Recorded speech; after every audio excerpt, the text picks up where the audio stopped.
Morning mga kababayan. Ito magagamitin yung Subaru. Sa test na yun yung isang Fiesta. So, linggo ngayon guys, 9:30 AM. Nanghahali na ako. Ang mangyayari, meron kaming client kasi nung binili niya yung Ford Escape natin, nasabihan niya kami medyo busy si sir. So, papadeliver yon kapag natapos, tapos na. Maraming ginawa doon, retiming. Tapos, yung nabila namin ng mismong Ford Escape, sabi sirado yung pinto sa likod. So, hindi na namin masyado pinansin. Dahil pan-checking, nung papalitan namin ng hinge, hindi pala yun ang problema, kaya pala binenta dahil sira yung BCM, yung body control module, kaya hindi gumagana yung likod sa pinto. So medyo mahal yon, kaya siguro hindi niya na pinagawa. Dahil pag pinagawa mo yun, medyo pricey. Computer kasi yung parang controller niya para mag-switch yung pintuan sa likod. So kami na nag-handle nun. So may mga ganon, kaya dito sa atin, kahit mukhang okay yung kotse, kahit mukhang goods yung kotse, kailangan kami mismo yung mag-handle, hawakan namin daily para ang mangyari, makita namin kung ano yung mga hidden secrets. Kasi ganun talaga yan kapag ka second hand.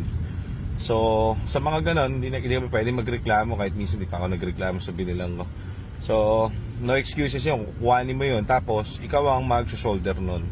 So, tapos na lahat yun, di ba? Tapos na sa electronics, tapos na sa retiming, na-send na lahat ng docs kay sir, lahat ng videos kay sir, happy si sir.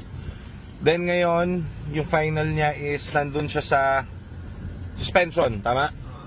Nagpalit ng rack and pinion kasi maganda siya. Ay, si Ate M, sinalimutan mo pare.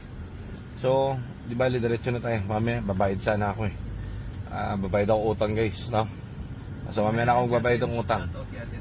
So, shout out kay Ate M. So, mamaya na po ako magbabayad ng utang. So, asan na ba ako? Sa rack and pinion, yan. So, ang ganda ng manakbo noon, nung Ford Escape, talagang smooth na smooth. Kaso lang, hindi kami kontento eh. May unting-unti kasi alam namin na medyo maselan yung buyer namin, si sir. So, sisilanan din natin. So, pinapalitan ko ng rack and pinion na rin para all goods.